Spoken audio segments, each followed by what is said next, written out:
This is Optimal Relationships Daily, episode 1404, Anxious-Avoidant Duos, Walking on Thin Ice in Relationships and Physical Health, by Dr. Jana Rosewarne of Luvze.com.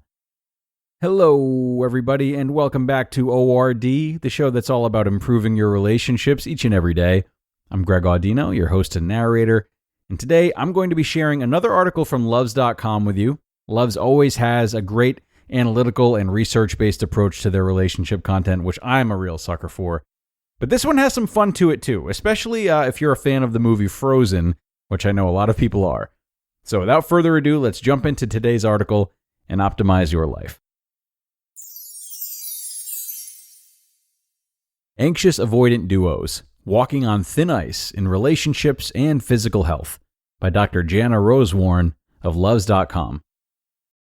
While the Disney animated film Frozen is most famous for its lovable characters and award-winning song Let It Go, this kids' movie can teach us a thing or two about attachment styles and close relationships, and the important interplay between partners' preferences for intimacy versus independence. In Frozen, the relationship difficulties that occur when these preferences clash are most evident between the two protagonists, sisters Elsa and Anna. Anxious Anna and Avoidant Elsa. Attachment in Frozen.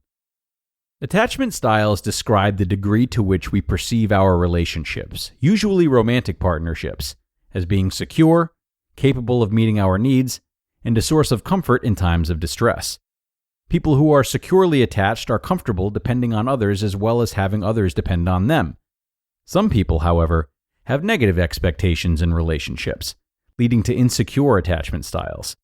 For example, individuals with an anxious attachment style fear rejection and abandonment, yet their cravings for closeness may inadvertently drive others away.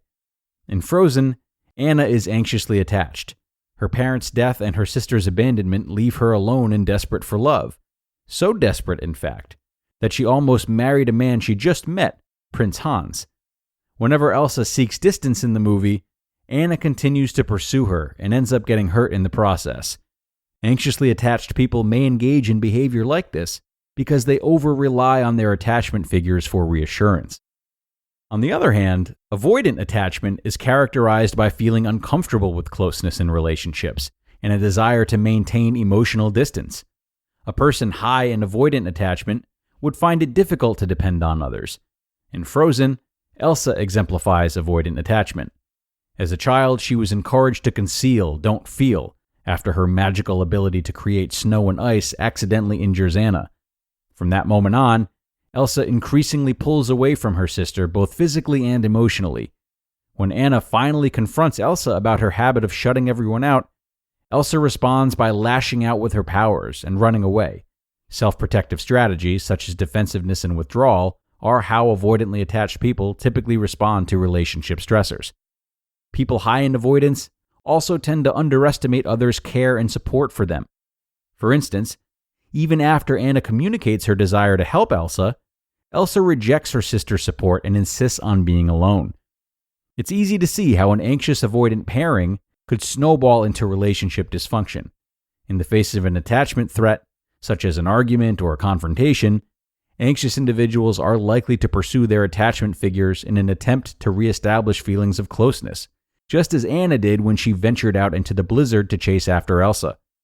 When the avoidant partner responds by pulling away, as Elsa did when she told Anna her intention of never returning home, the anxious person's fears are reinforced and the relationship is likely to suffer, i.e., Anna feels abandoned yet clings to her hope of reconnecting with her sister. Elsa feels overwhelmed and inadvertently strikes her sister with a nearly fatal blast of ice. Attachment and physical health. Frozen conveyed the disastrous consequences of attachment style mismatch when Anna was physically injured after continually provoking Elsa. But what are the effects of anxious-avoidant pairings and relationships in the real world? Can being with a romantic partner who has conflicting attachment goals actually harm you? A number of studies have found evidence that, yes, insecure attachment styles are associated with physiological stress responses and lifestyle behaviors that put people at risk for health problems. The idea is that attachment promotes different ways of perceiving and regulating stress. Overreacting to and poorly coping with relationship stressors, a tendency observed in insecurely attached individuals, can eventually invite health problems by disrupting immune system functioning and/or predisposing unhealthy life choices, like substance abuse. Although being high in attachment avoidance or anxiety may predict worse health, newer work by Beck and colleagues suggests that it's the combination of attachment styles within a relationship that matter most. Specifically, the researchers explored whether a poor fit in attachment styles, such as an anxious-avoidant pair like Anna and Elsa, can potentially affect aspects of physical health. In the study, newlywed couples came into the lab and discussed an unresolved conflict in their relationship, a stress-inducing task designed to trigger people's attachment insecurities. The hormone cortisol, which is released during times of stress, was measured in participants' saliva at several time points before and after the conflict discussion. Consistent with the anxious-avoidant dynamics discussed, couples with an anxious wife and an avoidant husband showed heightened stress reactivity in anticipation of the conflict. That is, their cortisol levels skyrocketed when being reminded of the upcoming relationship stressor. Soon after, these individuals showed sharp declines in cortisol, suggesting that they were physiologically disengaging from the conflict before it even began. Interestingly, this stress response pattern was mirrored by less constructive ways of soliciting and providing support during the conflict discussion.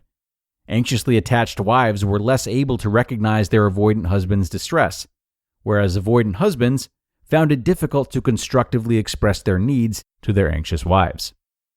Advice for anxious-avoidant couples.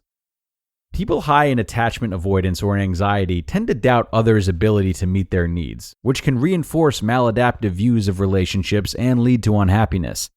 The study by Beck and colleagues suggests two pathways by which partners opposing attachment styles can erode physical health and relationship well-being.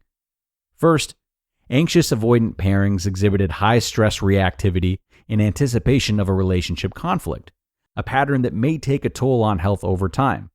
For example, by increasing one's susceptibility to illness or risk factors for disease, such as high blood pressure or inflammatory compounds. Second, anxious-avoidant pairs were less effective providers and recipients of support during relationship conflict. This is problematic because supportive, high-quality relationships are associated with better health. A recent meta-analysis, for example, found that greater marital support and less marital strain were linked to having a lower mortality rate and lower cardiovascular reactivity during conflict. Consequently, the inability for anxious-avoidant couples to recognize each other's distress and constructively convey their feelings may be diagnostic of future health risks. If you recognize a troublesome anxious-avoidant dynamic in your relationship, know that it's possible to unfreeze bad patterns. After all, when Anna and Elsa finally empathized with each other and stopped letting their fears control them, they experienced self-growth and reconnection. Simply knowing your own attachment orientation can help you to understand your strengths and vulnerabilities in relationships. Likewise, noticing how your partner responds to relationship stressors can help both of you develop ways of communicating that fulfill each other's attachment needs and reinforce relationship security over time. If Anna and Elsa can melt the ice and rekindle their bond, there's hope for a happy ending for us all. You just listened to the post titled, Anxious-Avoidant Duos, Walking on Thin Ice in Relationships and Physical Health, by Dr. Jana Rosewarne of Luvze.com. Okay, and an amazing article from Dr. Jana. Thanks a lot to her. With all the Frozen references, you might even want to share this one with your kids. I'm going to leave that up to you, though. So like I said, a really great article here that shines light on some very important material and, of course, encourages self-reflection on our own attachment styles and how they affect our relationships. And what I want to remind you of is how important it is to regularly return to that reflection. And I say that because there's a variety of different elements that can change our attachment style from time to time. A major life event might change how we relate to loved ones. The particular attributes of the person we're with and who they might remind us of on a subconscious level can absolutely stand to alter how we are around them versus other people. If something happens in the relationship that's stressful for us, like an affair maybe, the attachment styles could stand to change for one or both partners. And the list goes on. So, Make a point of revisiting how attachment dynamics are playing a part in your relationship, especially if you feel as though a major change has occurred or there's something a little bit off and you can't quite put your finger on it. Okay, everyone, that's going to finish us off for today. I appreciate you listening and making another episode possible. Take this with you, consider it, and share it if you would be so kind. And other than that, I look forward to seeing you back here tomorrow, where I'm going to start part 1 of a 2-part post from Renee Bennis of The Fun-Sized Life. That's where your optimal life awaits.